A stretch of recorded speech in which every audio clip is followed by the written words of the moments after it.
Jackets win 2-1 over the Seattle Kraken in overtime. This game was a much tighter game than the Arizona game. Both teams getting good chances, both teams having good offensive zone time, and both goalies really playing strong. But coming into this game, I was just glad that Seattle was able to pick up their first win against Nashville, because had they been coming into this game winless, the Jackets would have gone, here's your first win, welcome to the league.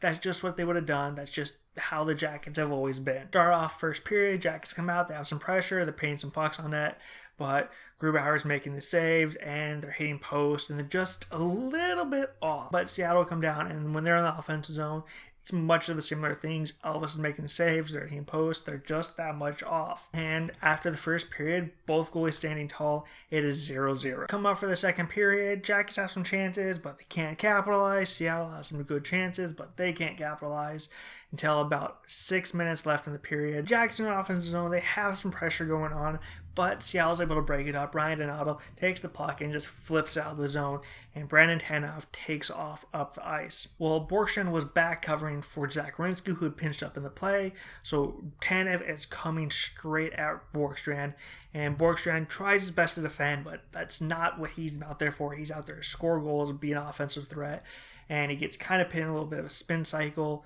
and Brandon Tanev is able to walk around him, pick up the puck, and head towards Elvis. It's now a 2-on-1.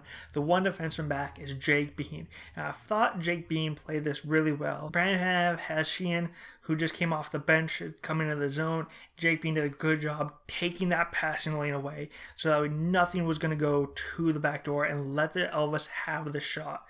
Tanev just put a couple moves on. Elvis bit on one of them. Tanev roofs it backhand by Elvis, and Seattle leads 1-0. And the Jackets got a couple more chances, but they just could not solve Grubauer. And we head to the third period with Seattle up 1-0. Come on for the third period, Jackets are pushing. They want to win this game. They're trying everything they can do, and they're paying pucks on net, but they just could not beat Grubauer. And I was watching the game going, we didn't give them their first win, but we're gonna give them their first shutout.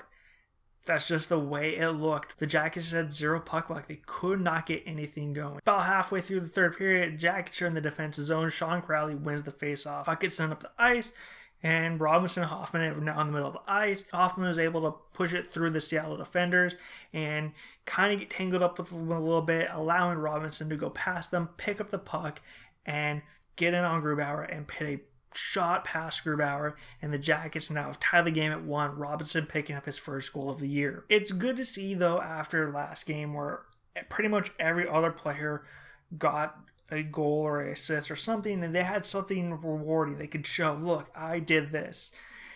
And the fourth line didn't really have that. They just worked really hard against Arizona for them to come out against Seattle and get the game-tying goal. They worked really hard in this game as well. And there was never a point where I was like, ooh, this is a bad matchup. Even Seattle's top line, if they were going up against the fourth line, I thought, okay, not the best situation to be in, but they have it handled. And they get rewarded on this one, Robinson picking up the goal. And with that, the Jackets were able to hold on. They would get a couple more chances, but they couldn't beat Grubauer, and Elvis stood tall, and now we head to overtime, tied at 1. Come out for overtime, both teams have a couple of chances, a little back and forth, the usual overtime stuff. But about 2 minutes into overtime, Seattle is tired, and the Jackets just float out of the zone to get the puck. Geeky goes for the change, and Jackets activate. Werenski and Laine take off up the ice, and now the Seattle player that's coming on the ice is behind the play. He is completely out of it. Jackets have numbers going towards Seattle. Werenski gets the puck up to Laine. Laine enters the zone, and he has space because Susie is tired. He cannot get over to Laine. Laine pits a shot on net past Grubauer, and the Jackets win 2-1. Laine picking up his first goal of the year, and with this goal, he has now scored against every single team but Columbus. Even though he has never played Winnipeg, he has scored against Winnipeg when he played for them, and he is yet to score against Columbus. Every other team he has scored against. And the only team that was missing was Seattle because they were new, and he picks up the game winner. I thought it was a good all-around effort by the Jackets. They pushed when they needed to.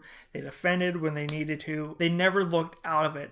And the Jackets aren't supposed to be the best team this year, but they looked like they were in it the entire time. They look like they're in fun, and they're getting the result. It's good to see they're hanging in this game where most people would have counted them out.